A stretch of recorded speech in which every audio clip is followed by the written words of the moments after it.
그러니까 피냄새 좋다면서 막 더 때리자면서 그런 거예요. 피 튀기면 그거 더럽게 왜 피 튀기냐면서 또 때리고 이게 또 어차피 살인미수인 거 더 때리면 안 되냐면서 맞은 것도 기억 못하게 때리자면서 그러면서 때리는 거예요. 눈물에서도 피눈물 같은 게 나오는 거예요. 지금 다른 생각은 다 안 나요. 그냥 애 빨리 나와서 걔네들 구속되기만 하는 거죠. 처벌 좀 심하게 받았으면 좋겠어요. 두려워요. 앞으로 어떻게 할 거냐고. 앞으로 일어날 걸로 진짜 조심하고. 그리고 나 이렇게 할 거야. 근데 이렇게 아침에 이렇게 될라. 지금까지 너한테 했던 잘못들 다 반성하고. 뭐? 니 지금 몇 번 잘못했어? 안 그러겠다고 해놓고 몇 번 잘못했냐고. 카메라 쳐다보고 얘기하라고. 5, 4. 너 진짜 뒤질래?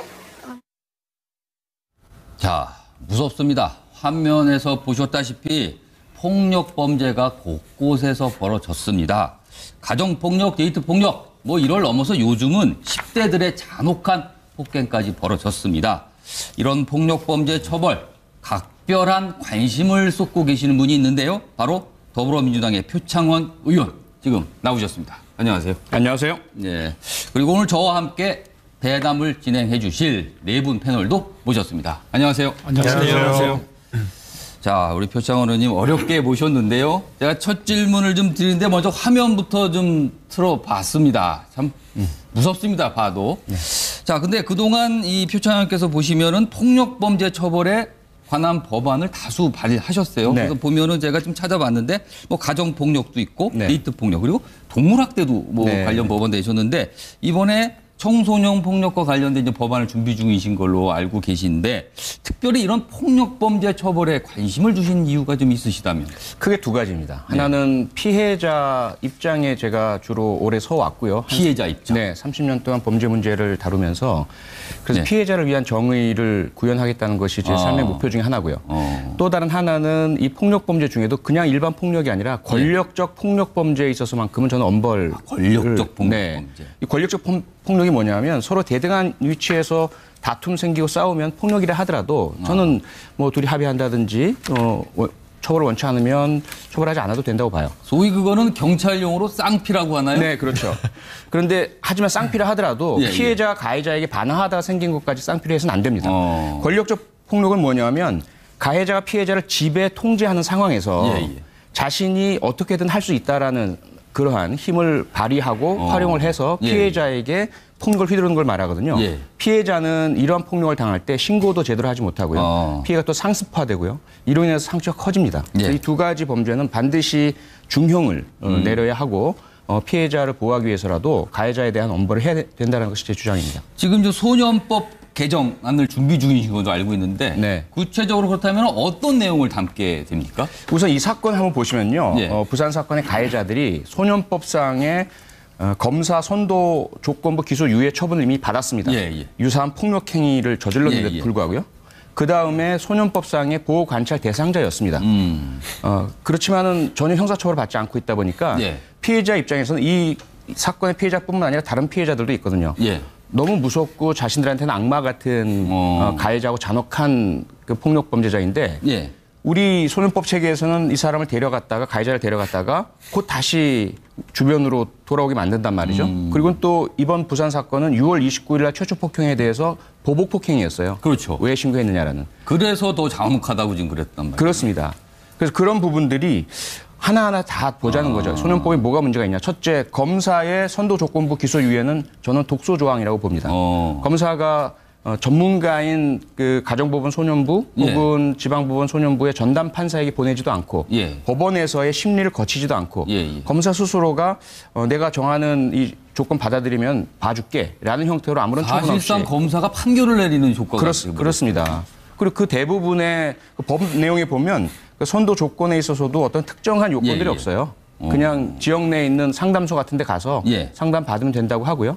이번에 그 부산 사건 가해자들도 오늘 기사가 나왔지만 그들에 대한 보호관찰 기록이 착하다, 말 잘 듣는다, 형식적이고 똑같았다는 거예요. 아무런 실효성이 없는 것이 현재 그런 부분이고요. 또 두 번째로는 이 소년법상의 그 대상자들은 형사처벌을 받는 대신에 보호처분을 받도록 하거든요. 1호부터 10호까지의 처분인데 소년원에 보내는 8, 9, 10호를 제외하고는 거의 실효성이 없습니다. 보호관찰관의 숫자도 부족해서 한 명당 130명을 평균 담당하고 있고요.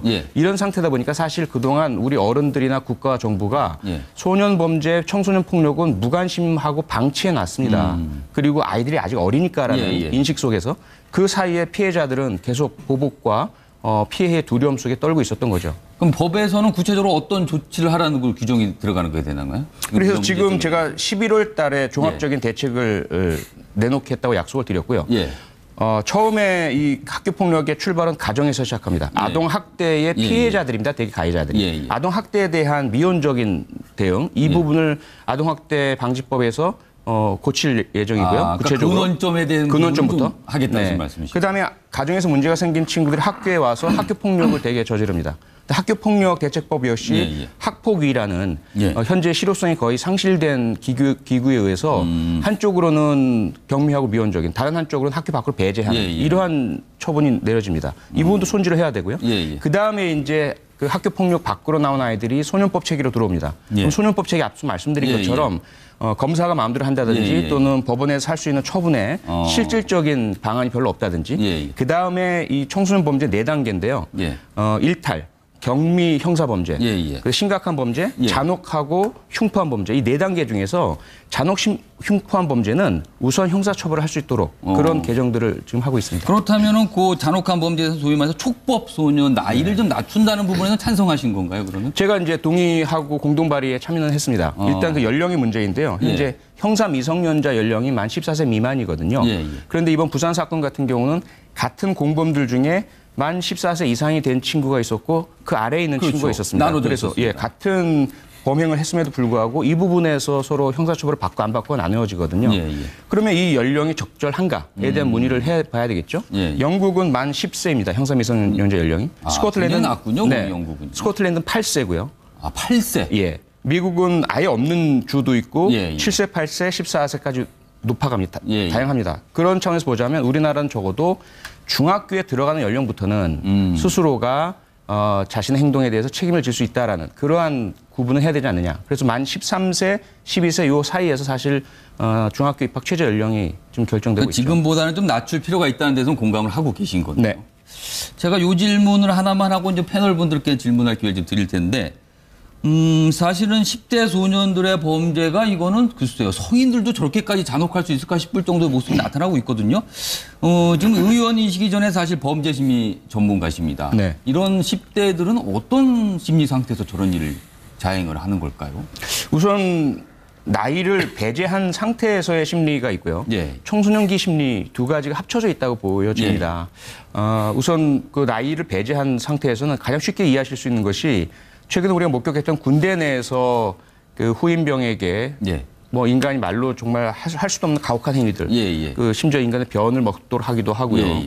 죽을 지경에 이를 때까지 구타를 하기도 하고 이런 일들이 벌어지는 것과 똑같다고 보면 돼요. 자신들이 지배 통제하에 있는 대상을 자신과 같은 인격체를 보지 않는 겁니다.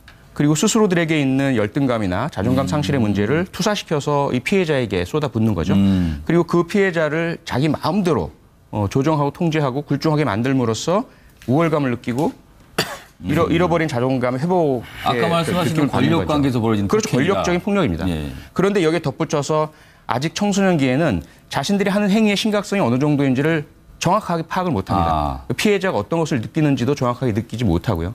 그런 부분에 있어서 2단계까지 오기 전에 우리 교육이나 사회가 전혀 이 가해 청소년들에 대해서 그 부분을 알도록 도와주지 못했다라는 측면이 있는 거죠. 알겠습니다. 자, 제가 지금 이 정도 했고요. 자, 김성수 문화평론가부터 질문 좀 해주시죠.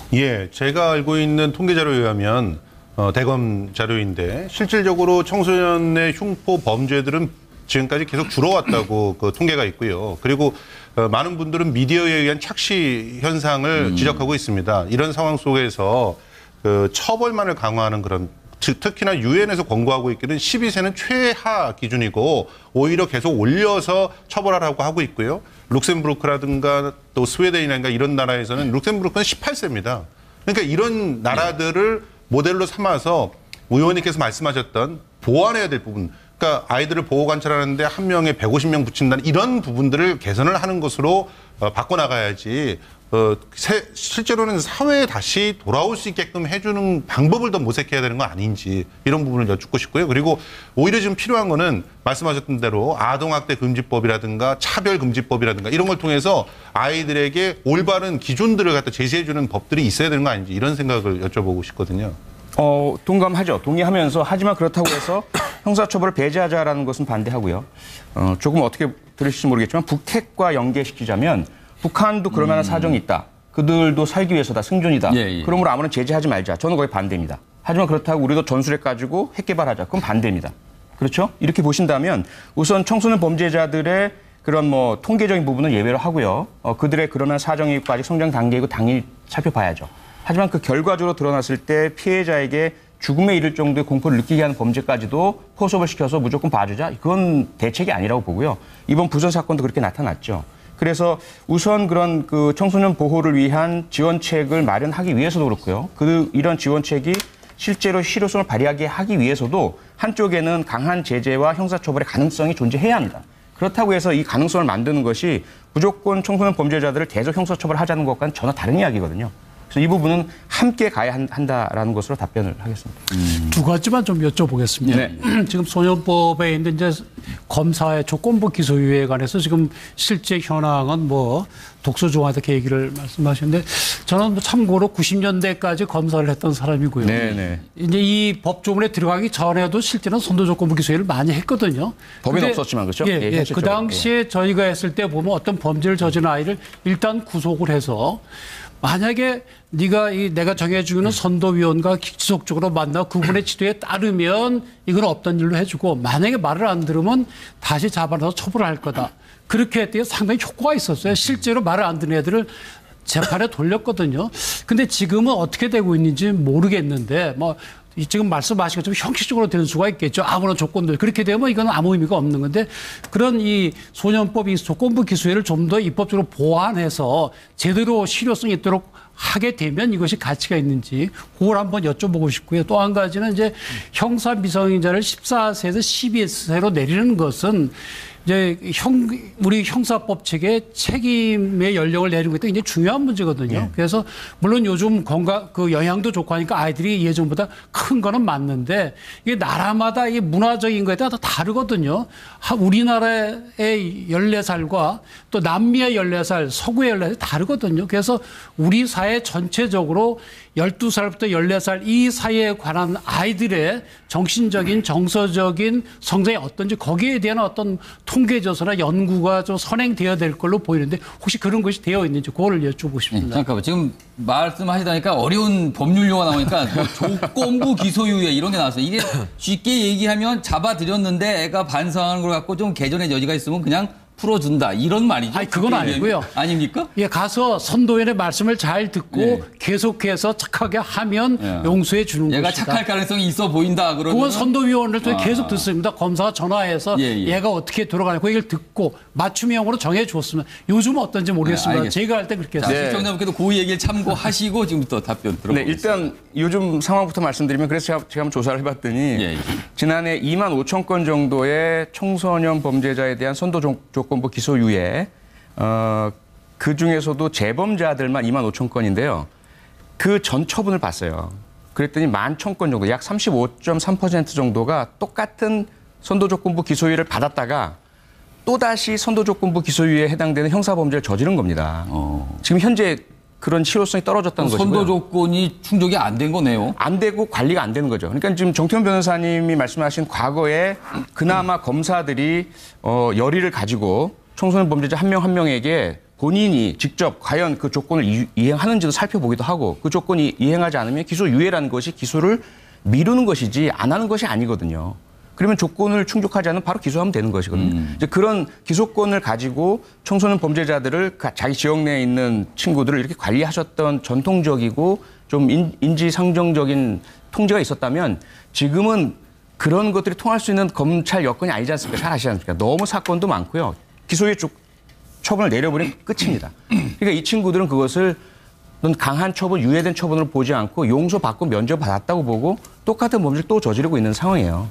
그리고 두 번째 이제 연령 부분에 있어서 아주 좋은 말씀이십니다. 이것은 사실 우리가 발달 심리학 또는 이제 발달 생리학 또 교육학 이 부분에서 답을 내주셔야 하는 것인데 이분도 어떤 결론은 없죠. 각자의 그 시각과 접근에 따라서 당연히 과거에 비해서 훨씬 발달 속도가 빠르다, 성장 속도가 빠르다, 그리고 인터넷 등에 의해서 정보에 대한 획득력이 빨라졌다라는 것까지는 다 아는데 정확하게 객관적으로 12세와 14세 차이에 무슨 어떠한 구분을 바꿔야 할지에 대해서는 학술적으로 내놓고 있지는 못하십니다. 그렇죠. 왜 12세냐 14세는 딱히 뭐 네. 없는 것 같아요. 예, 이건 법조계와 법학계의 영역이라서 이번에도 저희가 뭐 이것이 정답이라 내놓은 것은 아니고요. 워낙 현상 문제가 심각하다 보니까 국제적인 기준도 앞서 말씀드린 것처럼 뭐 7세부터 16세까지 상당히 다양하고요. 이런 상황에서 우리는 그럼 14세를 대한민국의 상황과 문화 여건 속에서 정했느냐 아닌 것 잘 아시지 않습니까? 독일법을 개수한 일본을 받아들여서 그냥 우리가 받아들인 것이고요.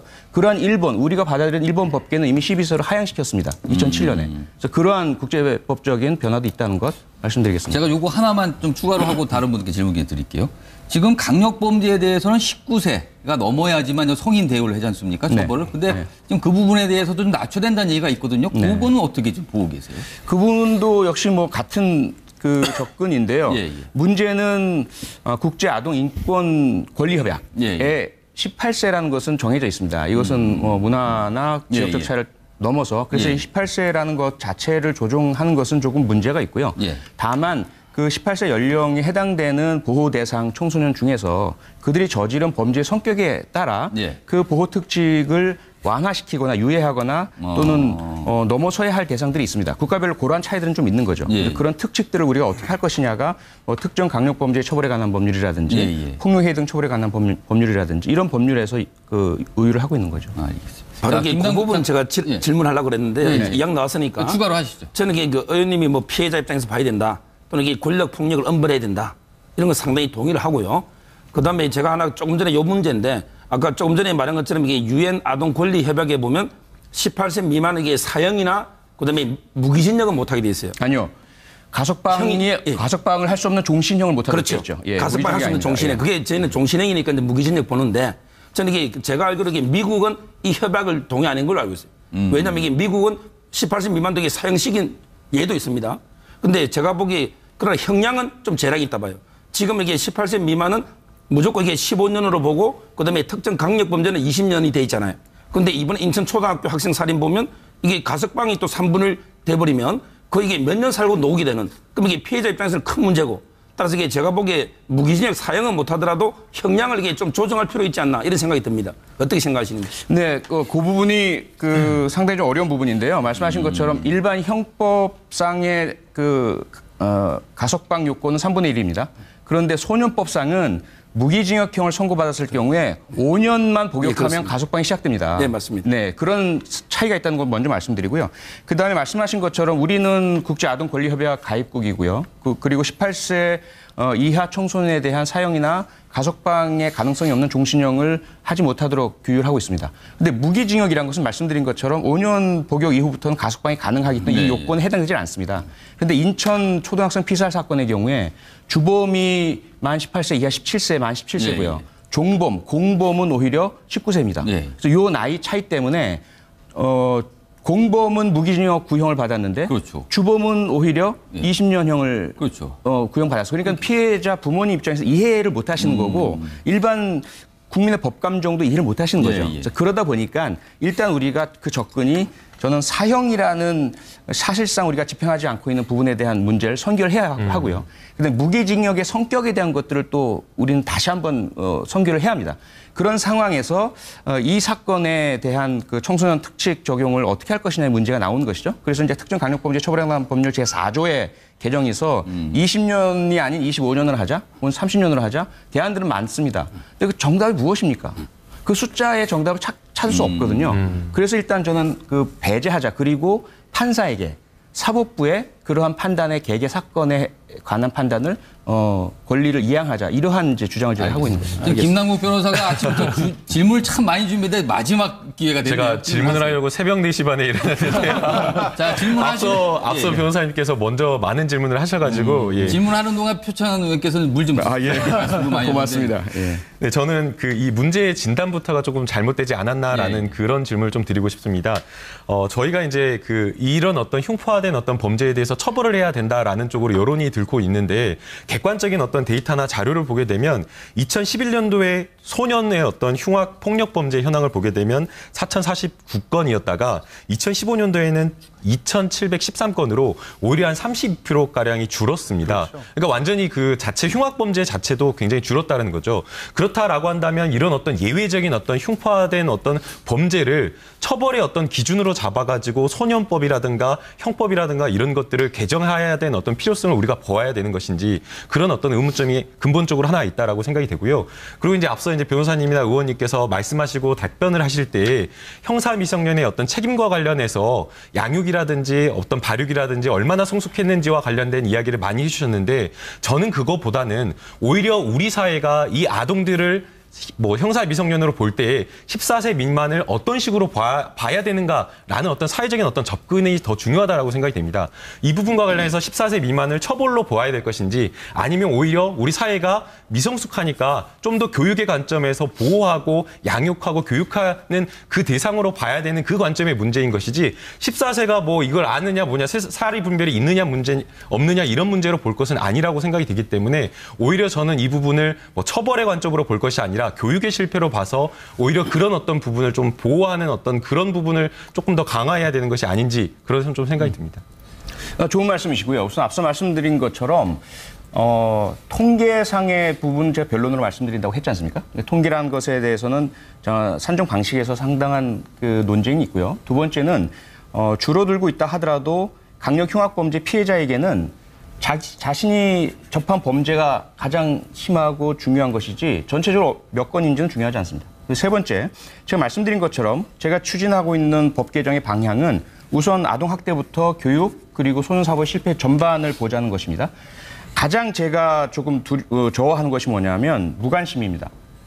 사랑의 반대말은 무관심이에요. 그런데 이제까지 그런 청소년 범죄, 폭력 문제, 피해자들이 겪는 고통에 대해서 개선해야 할 노력들을 하지도 않았으면서 이제 와서 그러면 아주 몇 개의 케이스 전혀 처벌받지 못하고 있어서 피해자 보호받지 못한 사례에서 처벌 문제를 지금 이야기를 하고 그 처벌만이 아니라 처벌만 얘기하는 건 아니지 않습니까? 소년법의 개정과 학교폭력대책법 관련 모든 법들의 개정 함께 해나가자고 하는 이 노력들에 대해서 처벌만을 딱 꼬집어서 전혀 그러한 처벌은 옳지 않다. 그러니 아무것도 하지 말자. 무관심으로 다시 가자. 이건 전 반대입니다. 그래서 이번에 이런 관심이 불러일으켜졌으니만큼 편을 나뉘어서 처벌이 능사는 아니냐로 다툴 그런 시간적 여유가 저는 없다고 봐요. 그래서 필요한 그 수가 아무리 소수라 하더라도 정말 죽음의 공포에 이를 수 있는 피해를 겪고 있는 피해자들을 구제할 수 있고 아주 소수일지 몰라도 그들이 소년이라는 그런 연령의 문제가 아니라 그 가혹성과 잔혹성과 폭력성의 문제가 있는 친구들은 반드시 이 문제가 특별 예방이 될 수 있는 교정교화가 있는 그런 방안이 마련되어야 합니다. 그다음에 볼륨 크라임이라고 하죠. 전체적인 일탈과 범죄 부분은 당연히 현재 소년법 체제가 실효성을 발휘할 수 있는 제도적 보완이 있는 방향으로 가야 된다는 거죠. 알겠습니다. 사실은 어떻게 보면 오히려 우리 사회에서 문제를 논의해야 될 부분은 처벌을 강화해야 될 부분이 아니라 소년법에서 소년 보호 보호 처분을 받는 그 학생들에 대한 어떤 보호 관리가 좀 부족하다라는 부분을 지적해야 될 것 같습니다. 같이 가야 되는데 과거에 이런 문제가 생기면 유사한 논의가 계속 있었어요. 그래서 소년들은 교육이 더 중요하고 가정이 중요하지. 그리고 그러면 어떻게 하죠? 장기적 체계적으로 우리 가정들 전체를 어떻게 행복한 가정으로 만듭니까? 그 노력을 해야지만 너무 크고 방대하다 보니 복지 예산도 많이 드니까 그냥 손 놔버려요.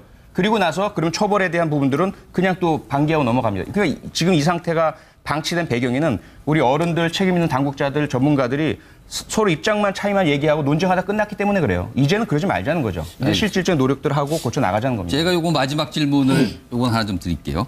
그동안 표현님께서 여러 가지 제가 이제 표현한 걸 이렇게 입장 발표하신 걸 좀 찾아보니까 과거에는 이 처벌을 강화하는 것이 과연 범죄 예방 효과가 있겠네. 오히려 범죄 재범률을 높일 수도 있다. 이런 입장이셨는데 최근에 이런 소년법 강화를 하는 거 보니 입장이 조금 바뀌신 게 아닌가라는 느낌이 좀 드는데. 아니죠. 그건 저는 입장은 늘 똑같고요. 일반적인 엄벌주의는 좀 반대입니다. 늘 그래 왔고요.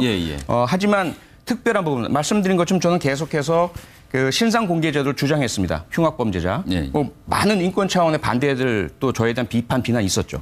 그리고 CCTV 도입 저는 주장을 했고요. 그다음에 아동 성폭행범에 대해서는 사형보다 더 높은 7년 이상을 주장을 했습니다. 왜냐하면 3년 이하면 집행유예가 가능하기 때문에 계속 집행유예로 나오는 거예요. 이거는 사형이 가장 무거운 범죄인데도 5년 이상의 유기징역인데 더 높게 하자 그래서 형사법계에서 난리가 났었습니다. 그런데 저는 그게 주장했고 관철됐어요. 그런 일련의 앞서 말씀드린 것처럼 권력적 폭력적 범죄, 피해자를 집에 정복하고 통제하는 자들이 저지르는 잔혹하고 가혹한 범죄는 중형을 내려야 한다는 것이 저는 일관된 그런 주장이고요. 이번에도 마찬가지 맥락입니다. 알겠습니다. 지금 여러 가지 말씀하신 것 중에 피해자 입장에서 좀 볼 필요가 있다라는 말씀이 가장 인상적이지 않은가 싶습니다. 자, 지금까지 더불어민주당의 표창원 의원이셨습니다. 그리고 그 대부분의 그 법 내용에 보면 그 선도 조건에 있어서도 어떤 특정한 요건들이 없어요. 그냥 지역 내에 있는 상담소 같은 데 가서 상담 받으면 된다고 하고요. 이번에 그 부산 사건 가해자들도 오늘 기사가 나왔지만 그들에 대한 보호관찰 기록이 착하다, 말 잘 듣는다, 형식적이고 똑같았다는 거예요. 아무런 실효성이 없는 것이 현재 그런 부분이고요. 또 두 번째로는 이 소년법상의 그 대상자들은 형사처벌을 받는 대신에 보호처분을 받도록 하거든요. 1호부터 10호까지의 처분인데 소년원에 보내는 8, 9, 10호를 제외하고는 거의 실효성이 없습니다. 보호관찰관의 숫자도 부족해서 한 명당 130명을 평균 담당하고 있고요. 이런 상태다 보니까 사실 그동안 우리 어른들이나 국가와 정부가 소년 범죄, 청소년 폭력은 무관심하고 방치해 놨습니다. 그리고 아이들이 아직 어리니까라는 인식 속에서 그 사이에 피해자들은 계속 보복과 피해의 두려움 속에 떨고 있었던 거죠. 그럼 법에서는 구체적으로 어떤 조치를 하라는 걸 규정이 들어가는 거에 되나요? 그래서 지금 제가 11월 달에 종합적인 대책을 내놓겠다고 약속을 드렸고요. 처음에 이 학교폭력의 출발은 가정에서 시작합니다. 아동학대의 피해자들입니다. 대개 가해자들이. 아동학대에 대한 미온적인 대응, 이 부분을 아동학대 방지법에서 고칠 예정이고요. 구체적으로. 그러니까 근원점에 대한 근원점부터 하겠다는 말씀이시죠. 그다음에 가정에서 문제가 생긴 친구들이 학교에 와서 학교 폭력을 되게 저지릅니다. 학교 폭력 대책법 역시 학폭위라는 현재 실효성이 거의 상실된 기구에 의해서 한쪽으로는 경미하고 미온적인, 다른 한쪽으로는 학교 밖으로 배제하는 이러한 처분이 내려집니다. 이 부분도 손질을 해야 되고요. 그다음에 이제 그 학교 폭력 밖으로 나온 아이들이 소년법 체계로 들어옵니다. 그럼 소년법 체계 앞서 말씀드린 것처럼 검사가 마음대로 한다든지 또는 법원에서 할 수 있는 처분에 실질적인 방안이 별로 없다든지 그다음에 이 청소년 범죄 4단계인데요. 일탈, 경미 형사범죄, 그리고 심각한 범죄, 잔혹하고 흉포한 범죄 이 4단계 중에서 잔혹 흉포한 범죄는 우선 형사처벌을 할 수 있도록 그런 개정들을 지금 하고 있습니다. 그렇다면은 그 잔혹한 범죄에서 소위 말해서 촉법 소년 나이를 좀 낮춘다는 부분에는 찬성하신 건가요, 그러면? 제가 이제 동의하고 공동 발의에 참여는 했습니다. 일단 그 연령이 문제인데요. 그러니까 피냄새 좋다면서 막 더 때리자면서 그런 거예요. 피 튀기면 그거 더럽게 왜 피 튀기냐면서 또 때리고 어차피 살인미수인 거 더 때리면 안 되냐면서 맞은 것도 기억 못하게 때리자면서 그러면서 때리는 거예요. 눈물에서도 피눈물 같은 게 나오는 거예요. 지금 다른 생각은 다 안 나요. 그냥 애 빨리 나와서 걔네들 구속되기만 하는 거죠. 처벌 좀 심하게 받았으면 좋겠어요. 두려워요. 앞으로 어떻게 할 거냐고. 앞으로는 진짜 조심하고. 그리고 이렇게 할 거야. 근데 이렇게 아침에 시켰잖아. 지금까지 너한테 어떤 잘못을 더 반성하고. 너? 니 지금 몇 번 잘못했어? 안 그러겠다고 해놓고 몇 번 잘못했냐고. 카메라 쳐다보고 얘기하라고. 5, 4. 너 진짜 뒤질래? 자, 무섭습니다. 화면에서 보셨다시피 폭력 범죄가 곳곳에서 벌어졌습니다. 가정폭력, 데이트폭력, 이를 넘어서 요즘은 10대들의 잔혹한 폭행까지 벌어졌습니다. 이런 폭력 범죄 처벌, 각별한 관심을 쏟고 계시는 분이 있는데요. 바로 더불어민주당의 표창원 의원 지금 나오셨습니다. 안녕하세요. 안녕하세요. 네. 그리고 오늘 저와 함께 대담을 진행해 주실 4분 패널도 모셨습니다. 안녕하세요. 안녕하세요. 자, 우리 표창원 의원님 어렵게 모셨는데요. 제가 첫 질문을 좀 드리는데 먼저 화면부터 좀 틀어봤습니다. 참 무섭습니다. 봐도. 자, 근데 그동안 이 표창장께서 보시면은 폭력범죄 처벌에 관한 법안을 다수 발의하셨어요. 네. 그래서 보면은 제가 좀 찾아봤는데 뭐 가정폭력도 있고 네. 데이트 폭력 그리고 동물학대도 뭐 네. 관련 법안 내셨는데 이번에 청소년 폭력과 관련된 이제 법안을 준비 중이신 걸로 알고 계신데 특별히 이런 폭력범죄 처벌에 관심을 주신 이유가 좀 있으시다면? 크게 두 가지입니다. 하나는 피해자 입장에 제가 주로 오래 서왔고요. 피해자 입장. 네, 30년 동안 범죄 문제를 다루면서 그래서 네. 피해자를 위한 정의를 구현하겠다는 것이 제 삶의 목표 중에 하나고요. 또 다른 하나는 이 폭력범죄 중에도 그냥 일반 폭력이 아니라 권력적 폭력범죄에 있어서만큼은 저는 엄벌. 권력적 폭력범죄. 네. 이 권력적 폭력이 뭐냐면 서로 대등한 위치에서 다툼 생기고 싸우면 폭력이라 하더라도 저는 뭐 둘이 합의한다든지 처벌을 원치 않으면 처벌하지 않아도 된다고 봐요. 소위 그거는 경찰용어로 쌍피라고 하나요? 네, 그렇죠. 그런데 하지만 쌍피라 하더라도 예, 피해자가 가해자에게 반항하다가 생긴 것까지 쌍피로 해서는 안 됩니다. 권력적 폭력은 뭐냐면 가해자가 피해자를 지배 통제하는 상황에서 자신이 어떻게든 할 수 있다라는 그러한 힘을 발휘하고 활용을 해서 피해자에게 폭력을 휘두르는 걸 말하거든요. 피해자는 이러한 폭력을 당할 때 신고도 제대로 하지 못하고요. 피해가 또 상습화되고요. 이로 인해서 상처가 커집니다. 이 두 가지 범죄는 반드시 중형을 내려야 하고 피해자를 보호하기 위해서라도 가해자에 대한 엄벌을 해야 된다는 것이 제 주장입니다. 지금 저 소년법 개정안을 준비 중이신 것도 알고 있는데 네. 구체적으로 그렇다면 어떤 내용을 담게 됩니까? 우선 이 사건 한번 보시면요. 예. 부산 사건의 가해자들이 소년법상의 검사 선도 조건부 기소 유예 처분을 이미 받았습니다. 유사한 폭력 행위를 저질렀는데도 불구하고요. 그다음에 소년법상의 보호 관찰 대상자였습니다. 그렇지만은 전혀 형사처벌을 받지 않고 있다 보니까 피해자 입장에서는 이 사건의 피해자뿐만 아니라 다른 피해자들도 있거든요. 너무 무섭고 자신들한테는 악마 같은 가해자고 잔혹한 그 폭력 범죄자인데 우리 소년법 체계에서는 이 사람을 데려갔다가 가해자를 데려갔다가 곧 다시 주변으로 돌아오게 만든단 말이죠. 그리고 또 이번 부산 사건은 6월 29일 날 최초 폭행에 대해서 보복 폭행이었어요. 그렇죠. 왜 신고했느냐라는. 그래서 더 잔혹하다고 지금 그랬단 말이에요. 그렇습니다.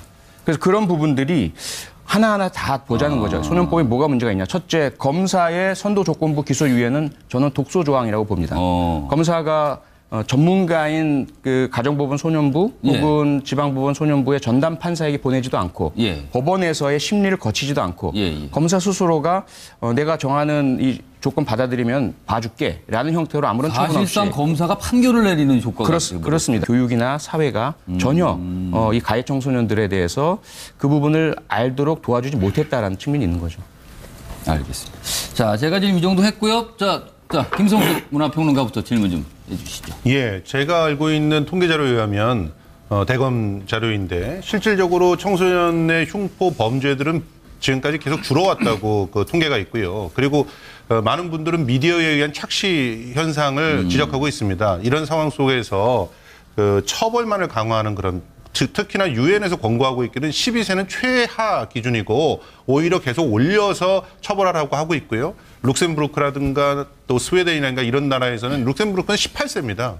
그러니까 이런 나라들을 모델로 삼아서 의원님께서 말씀하셨던 보완해야 될 부분, 그러니까 아이들을 보호 관찰하는데 한 명에 150명 붙인다는 이런 부분들을 개선을 하는 것으로 바꿔나가야지 실제로는 사회에 다시 돌아올 수 있게끔 해주는 방법을 더 모색해야 되는 거 아닌지 이런 부분을 여쭙고 싶고요. 그리고 오히려 지금 필요한 거는 말씀하셨던 대로 아동학대 금지법이라든가 차별금지법이라든가 이런 걸 통해서 아이들에게 올바른 기준들을 갖다 제시해주는 법들이 있어야 되는 거 아닌지 이런 생각을 여쭤보고 싶거든요.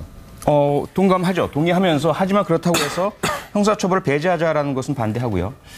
조금 어떻게 들으실지 모르겠지만 북핵과 연계시키자면 북한도 그럴 만한 사정이 있다. 그들도 살기 위해서다. 생존이다.